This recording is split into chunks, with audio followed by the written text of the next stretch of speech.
Savage.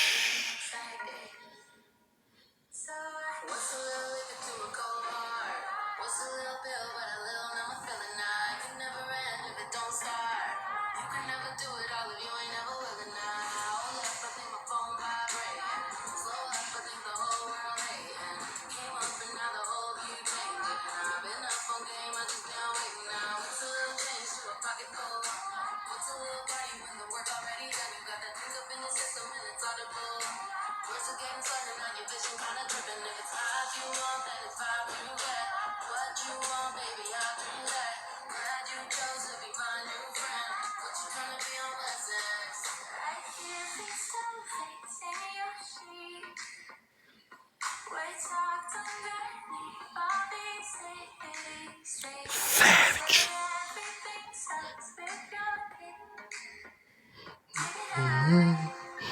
They're nice like this.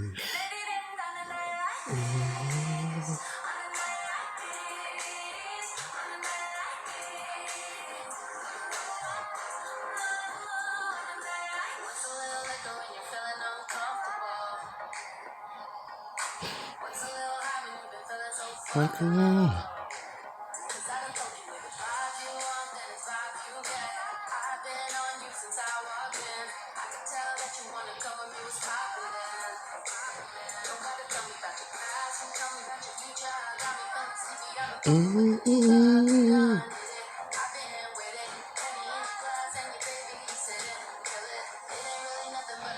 This is the rawest and the realest WMMA podcast on the planet.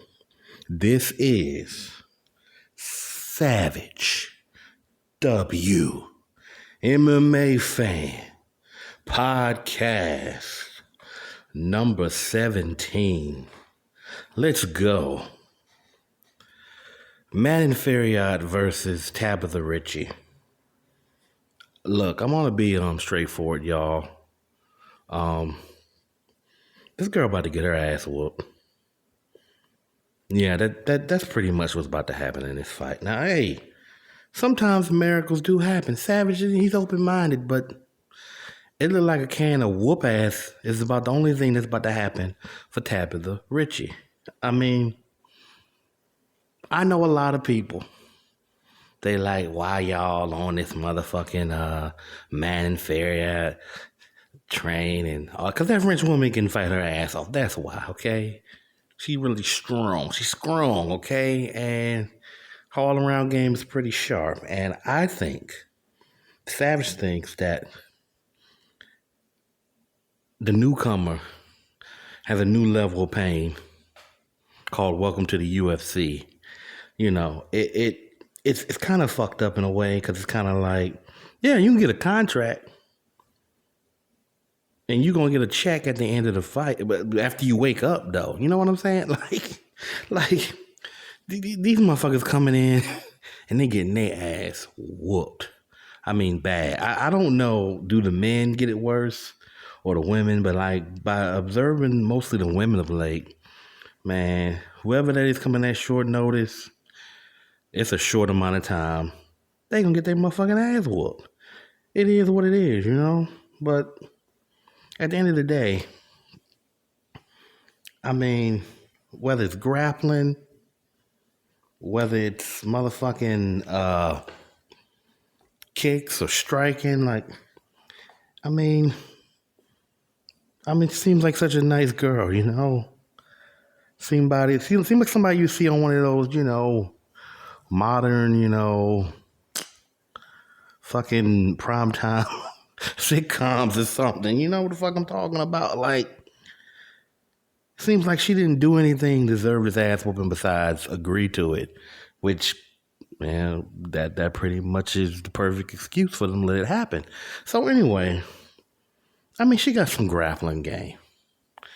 I don't know if it's gonna help her. Like, she going up a weight class, and then I gotta ask the UFC this motherfucking question: why exactly is it that they love to take people who they belong in a lighter weight class? I mean, clearly, according to their build and their bone structure, they're just smaller motherfuckers. But they sign them to fight people who got easily a good 10 to 15 pounds on them naturally. Even before weight cutting. But, that weight cutting shit, that's a whole nother conversation. Savage ain't going to talk about that right now. He's going to try not to. But, yeah. This girl about to get her ass whooped. I mean, shit. I mean, if she can survive 3 rounds with Manon Fariot, then good to her. Good to her. And I hope her demand after that fucking beating, Dana, put me in my right fucking weight class. I don't want to do this shit. Don't do that. I came in short notice. Now you need to shore up an opportunity to fight in my appropriate weight class. So, yeah, but the French woman is taking this one all day. Okay. She fights like she has a taste for blood, So I just see her sinking her teeth in Tabitha Ricc, and that's the end of the story for me. Now, this fight, I have the complete opposite problem, right? With the Manon Fariot fight, I'm confident. I'm so confident that I really don't feel no need to try to explain it in any type of proper analytical, strategic way in terms of who's going to win what, right? But with this fight, I'm noticing that even the people who are more, experienced and short and spent more time analyzing mixed martial arts, they don't know who the fuck gonna win this fight as much as I don't fucking know. Now, nobody knows, if you want to go in a deep philosophical, way, nobody knows who's going to actually win the fucking fight before the fight actually happens, because anything can kind of happen. But what's most likely to happen in this fight, I don't know, because you got 2 young fighters who they're experienced. They're both talented, and they both make mistakes, and they both have the opposite weaknesses. So you have Lipsky, who is a decent grappler. She's not bad. I mean, she go out in the street and fuck somebody up, and she can, do what she did to motherfucking Carolina. But look, I don't even want to go back to that because that was just such a horrible fucking, oh God, she almost broke that girl's leg. But that was a rarity, anybody with any decent grappling game and anybody with, maybe some decent strength, they can beat down Violence Queen if it goes to the ground, right? And while Montana Dela Rosa does have pretty decent ground game, it's good. I wouldn't call it great just yet. And she's a finisher. So I think that if she gets her arms around the neck of Lipsky, it's probably over. It's going to be very hard. Lipsky's going to have to really prove something. So Ariana Lipsky versus Montana Dela Rosa, I don't know. I just don't fucking know. I do not know, but I have a feeling, though, that it is going to go to the ground at some point. At some point, this is going to go to the ground. But fight always starts standing, and I think, Lipsky going to get kind of beat up early in this fight. She gets beat up in all her fights, just about. I mean, she tough. She tough motherfucker. Take the beatings that she has thus far. But, I mean, Lipsky hits pretty hard. I don't know. She took the ass whooping from Vivi out of Rujo, so I don't know. I don't know who hits harder, but I know one thing. As soon as motherfucking Violence Queen get enough leverage on one of them shots, just like Combo Breaker 99 says about all of Montana Dela Rosa's fights, there will be blood. there will be blood on the motherfucking dance floor. So expect there to be, just red paint all over the fucking octagon. And so yeah, it's going to be an entertaining fight. I guess I'm going with I think I'm going with Montana Dela Rosa. I'm guessing in this case the younger striker is more than likely to maybe gas out, and the grappler will do the thing. Especially if Lipsy comes out and like really goes too hard and punches herself out a little bit when she can't find that she can't get Dela Rosa out as easy as she thought she could. So yeah, I'm going with Montana Dela Rosa. And maybe I'm going with Lipsky. Dela Rosa, Lipsky. Montana Lipsky. Ah, fuck. You know what? I like Violence Queen, though. I really do. I like her a little more than I like Montana Dela Rosa. So I'm going Violence Queen. But I ain't got no confidence in her either. I'm just going to flip a coin. Fuck it. Montana Dela Rosa. But you know what? She be fucking up. So I'm just going to go ahead and go with Ariane Lipsky. All right, moving on. So there's been like a split or a tear in the WMMA universe. I don't know. I was looking at a fucking podcast or something, and motherfucking Neil deGrasse Tyson was saying some shit that like the planet, not the planet, but the motherfucking universe, it expands, and what was more likely to happen if there was no interference 22 billion years from now and shit, there would be a great rip, as opposed to a great big bang. And, but yeah, there's been a little bit of a split in viewpoint of this fight that's not going to happen between Mariana. I can't even say the girl no more name, so I didn't say her name so fucking much. Marina Rodriguez and Mackenzie Dern. So let's see. Marina Rodriguez and her team, we'll get back to that, turned down the fight with Mackenzie Dern. And a lot of people didn't like it. But also a lot of people, they respected it. And they were like, hey, she took a short notice fight, 11 days notice. And, she won the fight. She did take some damage. And hey, the UFC, they just using motherfuckers. And, there's a lot of politics involved, which it is. It is. And, as fans, we can be very impatient at times. Sometimes with good reason, but sometimes, it can be ridiculous. So she asked for a couple more months, maybe come back September, October to face Mackenzie Dern. Now the fight might not be there, right? And another fight might be there, a better fight, And my initial feeling was like, I don't know. Well, why the fuck she turned this fight down? I mean, shouldn't she take advantage of the opportunity when it's there? But, you look at it from their perspective a little bit better. You try to, and like, hey, well, it might be the best thing, It might be the best fucking thing. But you know what? In the same token, it's like, this is what you train your whole life for.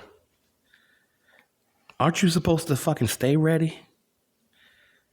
I mean, and if we want to talk about the politics of the UFC, which is true, at the end of the day, hey, it's their own shit, okay? And, and there's some people, they're like, well, if Marina Rodriguez get her ass whooped, and she taking on short notice, y'all was going to clown her anyway.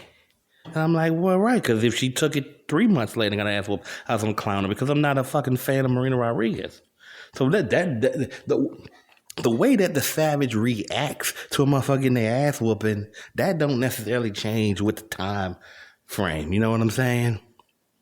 You know, like, now, if she don't get the fight with Marina Rodriguez, and she don't get the motherfucking fight with Bojangles, and she don't even get a fight with anybody else in the top 5, then that's a whole separate fucking issue to be laughing at. Know what I'm talking about? So I don't know what people are saying that, you know, if she get her ass whooped, you're going to be like, well, I told you so.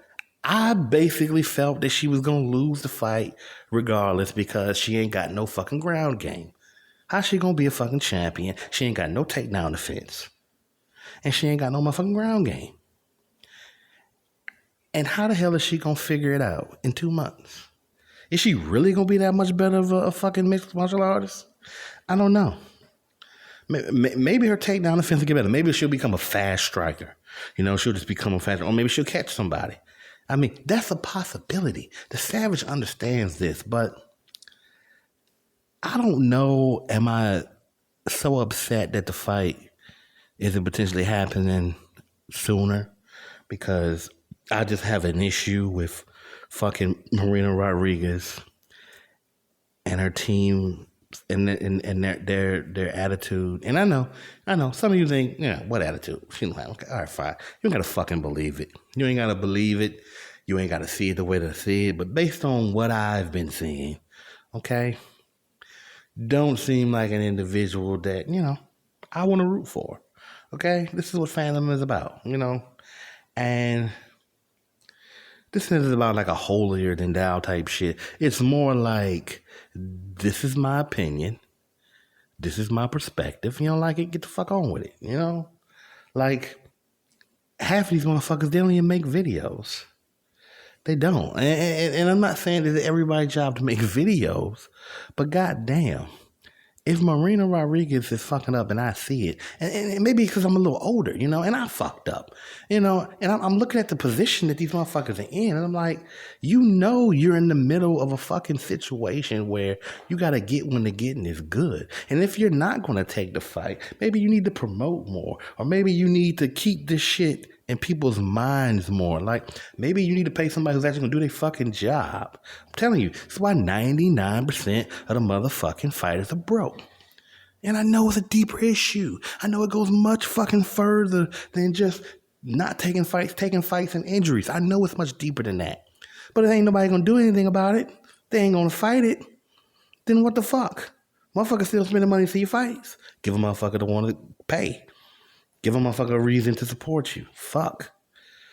If some of them motherfuckers kept it real and just said, hey, I'm struggling financially. I'm about to put out some creative work or art. You know, y'all can hit my Cash App up or something, whatever. You know, whatever. But anyway, I'm not going too deep right now in the motherfuckers' lives, okay? I'm just saying that it's interesting that motherfucking Bojangles, right, when recently interviewed, was asked, how do you feel about Carla Esparza getting the next title shot? And she, I don't know, you know, she didn't feel good about that. She didn't appreciate that motherfucking question being asked, right? So she suggested that, you know, while, you know, she gives Carla Esparza her props and shit, she thinks that Carla should either fight her or fucking Weili Zhang. And I'm sitting there thinking, like, ain't that a motherfucking bitch? Ain't that a motherfucking bitch? So, at first, Carla Esparza don't even exist in your motherfucking world. And now, you want to get fucking Zhang to do your dirty work, or you just do the shit yourself, trying to block a motherfucking opportunity that, regardless of how you feel how she got it, she earned it. Cookie Monster deserved this fucking title shot. Hands the fuck down. It should be accepted automatically. She deserves the fucking title shot. Okay? Flat the fuck out. There's no discussion about it, but I just... Let me wrap up this segment like this, okay? Marina Rodriguez calls out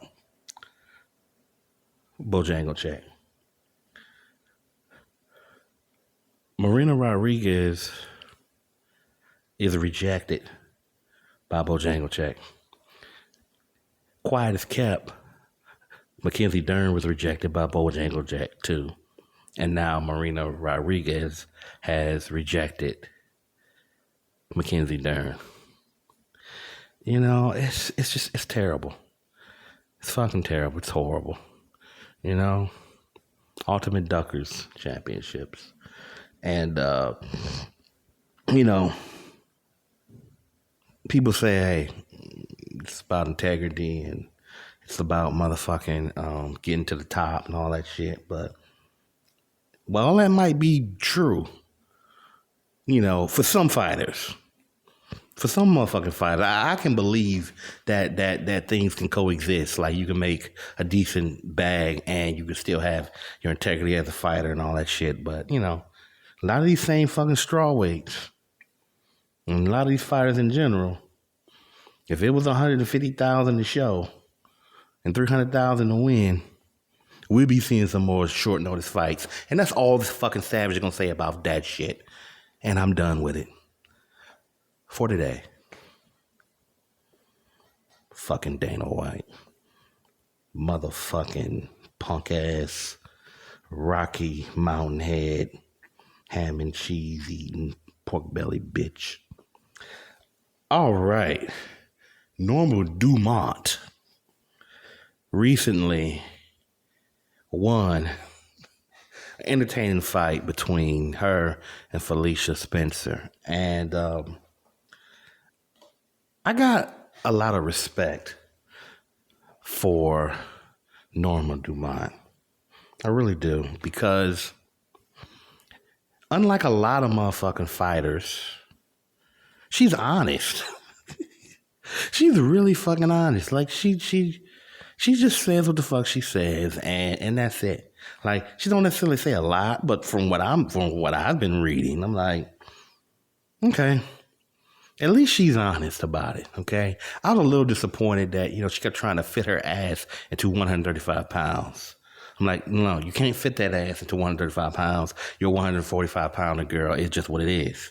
As a matter of fact, I think you got more advantages at 145 because you're probably a little quicker, naturally, than a lot of girls at 145 pounds. But anyway, so I want to share some of her thoughts from two articles. And the first article is the most recent. It's on June 3rd. And I'll leave all this shit linked below. Everything linked below. And this one says, Norma Dumont, I must do a good job so the UFC doesn't kill the featherweight division. UFC, please don't kill the motherfucking division. I love this motherfucking division. Know what I'm talking about? Please keep this fucking division. Keep it for me, George Page, and who else loves the division? Fuck it. Just me, George Page, and the coach, yeah. I would like to have more... Oh, no, that's not what I'm talking about. That goes into my next one. Basically... She's talking about in this article about how if she does well, then hopefully... Oh, here's the point. Let me just get to it. The UFC asked me to stay out in the 145 division to shake things up.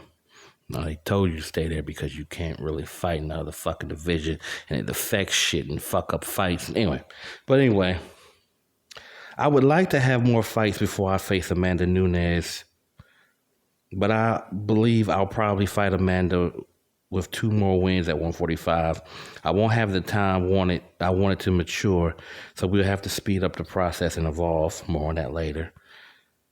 And then the article says, problem is the UFC doesn't even have a ranking available at featherweight, nor a handful of athletes in the division.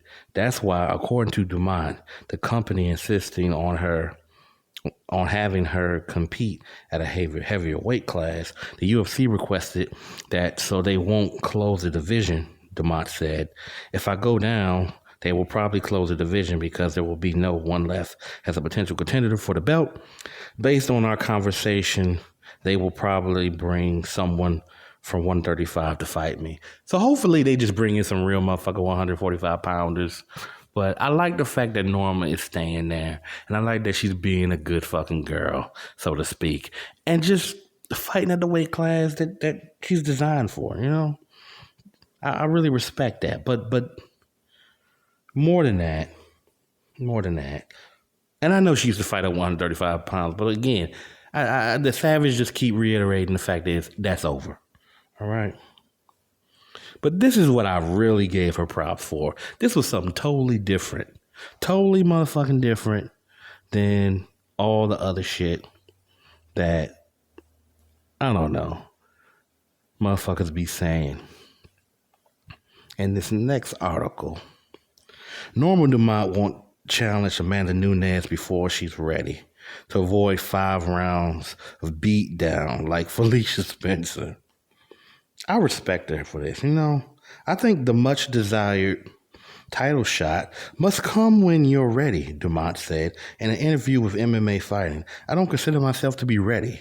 I don't have enough experience to fight Amanda now. I have talent. I have physical strength. I have good performance all around, but Amanda is 20 fights ahead of me. Training and fighting are different things. You only earn experience inside the octagon. I need 5 more fights to say, okay? I need 5 more fights to say, okay, now I know myself. You can't just know your opponent. You must know yourself in the octagon. She going deep with some fucking art of war type shit. Talking about if you don't know yourself and know the opponent, know your opponent, you know, you ain't gonna fucking win. And at the end of the fucking day, I love this. Now, I know what you would say. Savage. The motherfucker's supposed to be savage. The motherfucker's supposed to be going after it. Motherfucker's supposed to be going hard. Yes, they are supposed to be going at it. But they also got to be grounded in reality. If you know you can get your ass kicked, and you believe you can get your ass kicked, and everybody think you can get your ass kicked, then that's a royal flush. You can get your motherfucking ass kicked. Okay? She ain't trying to be like motherfucking Felicia Spencer. Who took that ass whooping? She took that motherfucking ass whooping. She got beat up really bad. I mean, she had that mush mouth look all over. She was fucked up, okay? Fucking Felicia Spencer looked up like somebody took an open sore and beat the shit out of it and blew it up in human form. Like, I don't know. Felicia Spencer had all types of welts and shit on her motherfucking head. Somebody beat her with a belt made out of motherfucking sterling silver or some shit. I don't fucking know. I'm just saying. She got her motherfucking ass handed to her. So, this is smart. If you know you can get your ass whooped, just look. She was scared. She said, "Nah, I don't want to fight." You know, think all the motherfuckers who ducked Cyborg who just couldn't say they were ducking her. Or I mean, or like I know somebody may say this is a duck, but to me, this is what you call a realistic duck. This duck is grounded in reality. This ain't, oh, I said I would fight her, but you know, I kind of just, I don't know. I guess she ain't ready for me, so that's why I'm ducking her. You know, it ain't one of them crazy type scenarios when a motherfucker get up on the damn phone and shit and be like, I thought you were fighting me, and then all of a sudden you're like, I'm going on vacation in Italy and shit, you know, to rehab my knee. Some stupid shit, you know what I'm saying? It's not really a duck. It's like, hey, I ain't on that level. I'm not going to pretend I'm on that motherfucking level. I mean, she might have just saved a year or two of her career by not taking this ass whooping by motherfucking Amanda Nunes. I mean, I respect it. Fuck Amanda Nunes any damn way. Fuck her. GOAT status and all. Fuck her. Talking about don't close the division until I decide to retire. I don't respect that fucking bullshit, and neither does Norma Dumont. Bitch, go whoop somebody else's ass. The Savage of the Week goes to Alyssa Reed from Cage Fury Fighting Championships. Shout out to Combo Breaker 99. He covered this. I'll leave that link below. The short of it is this. The defending strawweight champion, Alyssa Reed and Hillary Rose, they came out in the first round. They went after it. Exchanges back and forth. Couple good connections. Eventually ends up on the ground. Rose was trying to submit her. Motherfucking Reed did a good job at avoiding it. And at the end of the first round, Reed ends up on top. Next round, more the same thing. Rose trying to get the fight to the ground, not doing real good on the feet. And eventually, Reed gets it to the ground herself, if I'm remembering this right. And she rained down a bunch of elbows, was fucking Rose up, and the ref was forced to stop the fight. So, shout out to Alice Reed, the Savage of the Week. Yeah, Savage, searching far and wide to bring you savage ass whoopings from all over the world of MMA. All right. I hope everybody has a beautiful weekend. I hope everybody eats good, smokes good, fucks good, whatever the fuck you like to do, right? Within reason, I guess, or whatever reason it is. If I can, give you any encouragement or motivation, I don't give a fuck whether you're a fighter, or you're a fan, or you're just somebody in general. Get this motherfucking hustle on, okay? When all this fucking shit is finally over, you want to be going in the right direction, Be creative. Love yourself. Love the people who truly love you. Never depend 100% on a motherfucking corporation or the government to take care of your ass.